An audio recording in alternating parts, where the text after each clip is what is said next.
The scene is set inside the Odyssey Theatre in John Stanhope's office.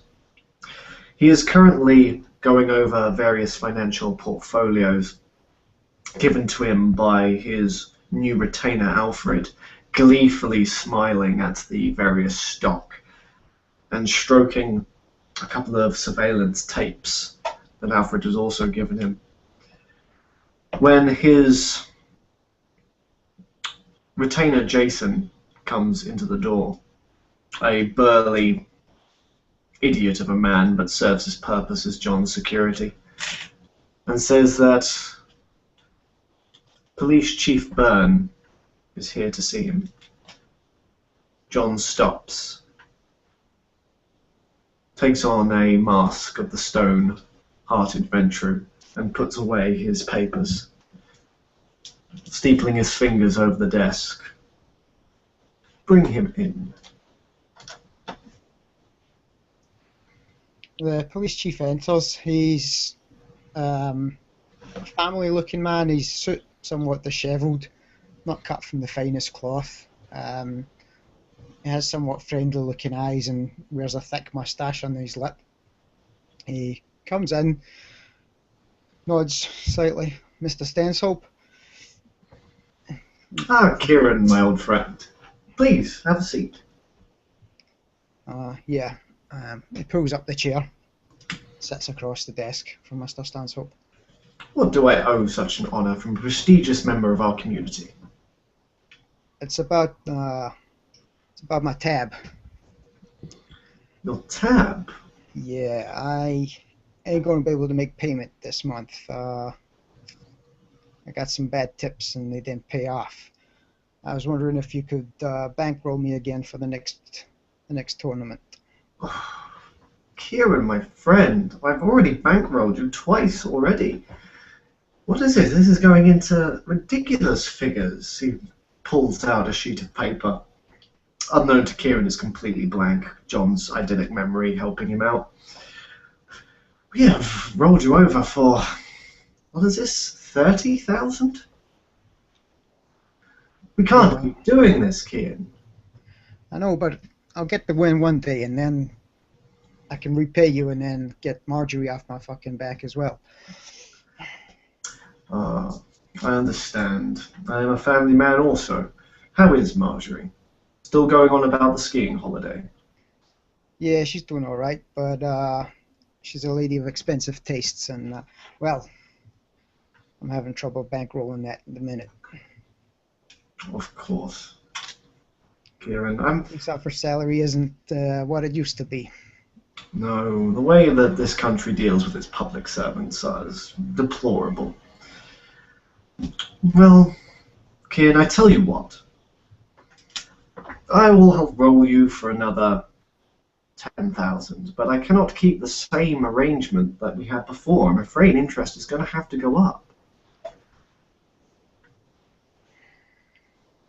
Mr. Stanhope, look, if you put the interest up, I'm never going to get out of my predicament. He kind of fumbles with his tie and straightens up and stuff. Is there not some other agreement we could maybe reach? Or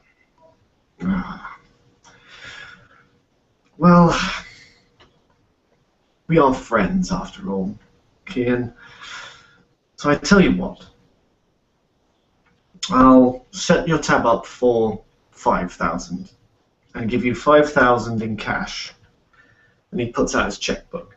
So therefore you can have that skiing holiday. But I'm going to have to ask for a few things in return. I am a pillar of this community, and I like to know that justice is being served. What you're trying to say about my force, that there's some corruption or something? Oh, heavens no. I'm just making sure that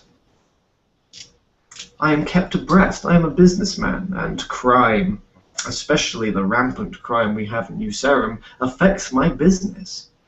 I need to be kept aware of what's going on within the city before it reaches the papers. I'm sure you can understand. I understand what you're saying, Mr. Stanhope.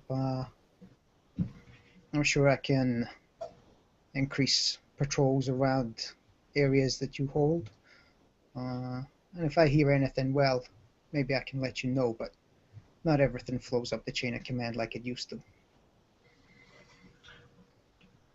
Of course. In fact, actually, I have a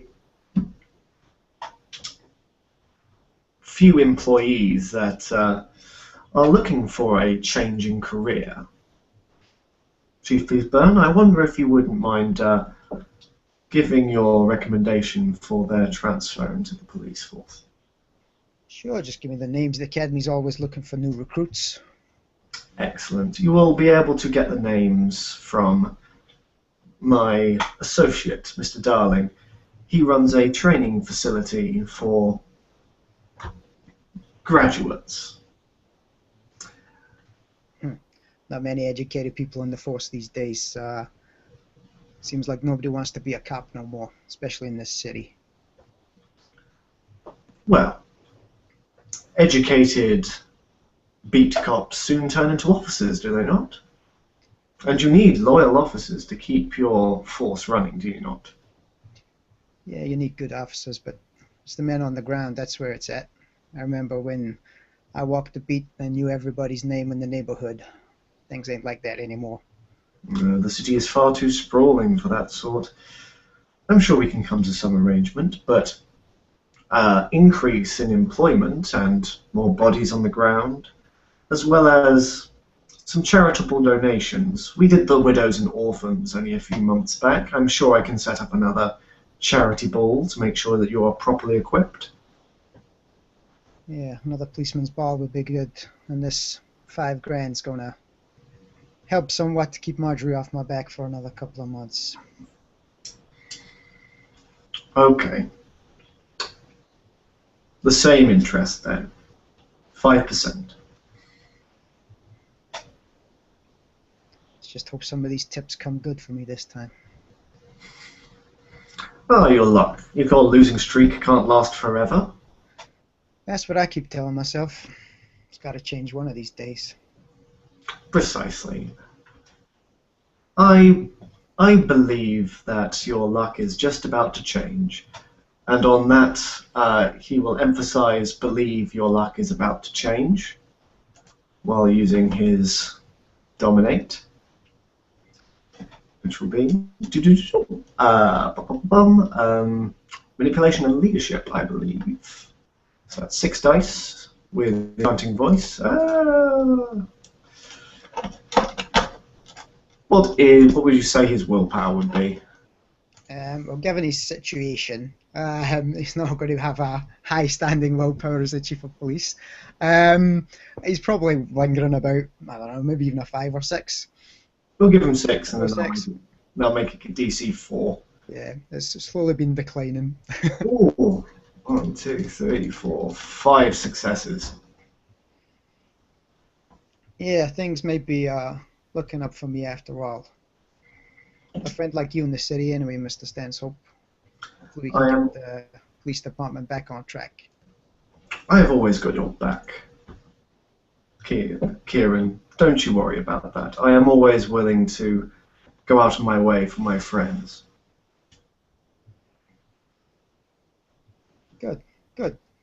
Maybe we can get this city cleaned up. It's been a pit of late.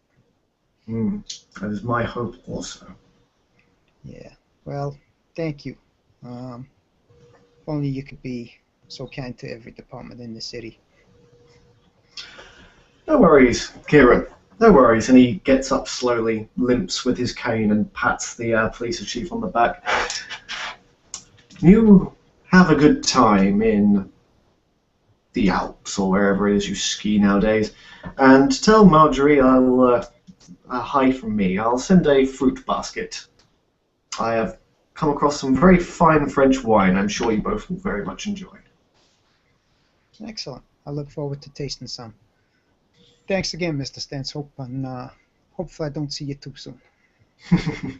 He offers his hand to shake.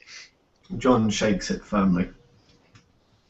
He leaves the office and heads for home, the money burning a hole in his pocket. He passes bookmakers on the way, places £1,000 down on a horse, just randomly roll a chance dice. 8, 9, 10, the horse comes in. Below that, he's lost another grand. Oh, he's up. So he's made a little bit more money, and his luck is indeed changing. He heads home to Marjorie and informs her of the good tidings. And with that high note, the scene will end.